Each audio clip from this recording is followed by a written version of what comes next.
नमस्कार. Secretarial practice म्हणजे आपला SP विषय. आता अनेकांना हा विषय थोडासा अवघड वाटतो नाही का? पण खरं सांगू अजिबात काळजी करण्याची गरज नाही. कारण योग्य स्ट्रॅटेजी वापरली ना तर यात खूप चांगले गुण मिळवणं एकदम सोपं आहे.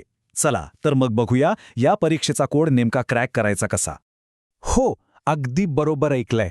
पैकीच्या पैकी गुण हेच आपलं टार्गेट आहे. आणि हे टार्गेट पूर्ण करण्यासाठी सगळ्यात पहिली आणि महत्त्वाची पायरी म्हणजे परीक्षेचं स्वरूप समजून घेणं. तर आपल्या या सगळ्या विश्लेषणाचा केंद्रबिंदू हाच आहे की SP मध्ये पैकीच्या पैकी गुण मिळवायचे तरी कसे.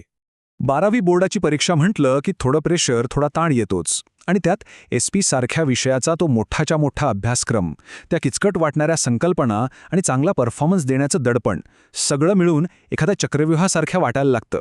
बरोबर ना? मनात नेहमी एकच प्रश्न येतो की अरे सुरुवात नक्की कुठून करायची?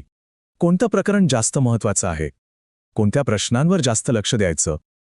ह्या सगळ्या प्रश्नांची उत्तरं आपल्याला बोर्डाच्या प्रश्नपत्रिकेच्या आराखड्यातच सापडतात. तर हे आहे आपलं सिक्रेट वेपन, बोर्डाने दिलेला ऑफिशियल प्रश्नपत्रिका आराखडा. हा आराखडा एकदा का व्यवस्थित समजून घेतला की समजा अर्धी लढाई आपण जिंकलोच. चला तर मग ह्या आराखड्याचा प्रत्येक भाग नीट समजून घेऊया. पेपरची सुरुवात होते ती ऑब्जेक्टिव्ह प्रश्नांनी. प्रश्न क्रमांक 1 मध्ये तुम्ही बघू शकता वेगवेगळ्या प्रकारचे उपप्रश्न असतात, जसं की रिकाम्या जागा भरा, जोड्या लावा, गटात न बसणारा शब्द ओळखा वगैरे वगैरे. आणि सगळ्यात महत्त्वाची गोष्ट काय माहितीये? या एका प्रश्नाला आहेत तब्बल 20 गुण, 20 मार्क. आणि 20 मार्क मिळवणं खरं तर बाकीच्या प्रश्नांपेक्षा सोपं आहे. हेच गुण आपल्या टोटल स्कोअरचा पाया एकदम पक्का करतात. त्यामुळे या भागाची तयारी तर एकदम चोख करायलाच हवी.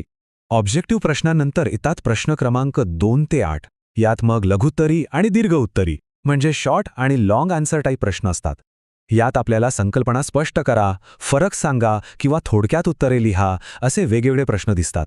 आता यातला एक सगळ्यात महत्त्वाचा आणि खरं तर निर्णायक प्रश्न म्हणजे प्रश्न क्रमांक 7, पत्रलेखन.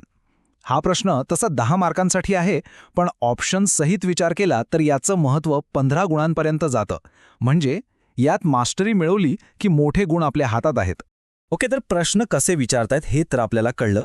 पण आता जरा हे बघूया की कोणत्या चॅप्टर्समधनं सगळ्यात जास्त प्रश्न येत आहेत. कारण स्मार्ट स्टडीसाठी हे ॲनालिसिस खूप महत्त्वाचं आहे. ही स्लाइड म्हणजे आपल्या अभ्यासाचं जणू काही रोड मॅपच आहे. इथे आपल्याला बोर्डाने दिलेली ऑफिशियल चॅप्टरनुसार गुणांची विभागणी दिसतीये. कोणत्या प्रकरणाला ऑप्शन सहित किती गुण आहेत हे एकदम स्पष्ट दिसतं. यावरून आपल्याला कळतं की कोणत्या टॉपिकवर किती जोर द्यायचा.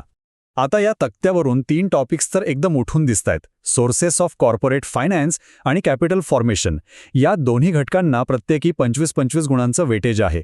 आणि त्यानंतर येतो सेक्रेटेरियल कॉरस्पॉन्डन्स म्हणजे आपला पत्रव्यवहार, ज्याला 18 गुण आहेत. याचा सरळ अर्थ काय, तर आपल्या अभ्यासाचा सगळ्यात जास्त फोकस याच घटकांवर असायला हवा. आता एक गंमत आहे.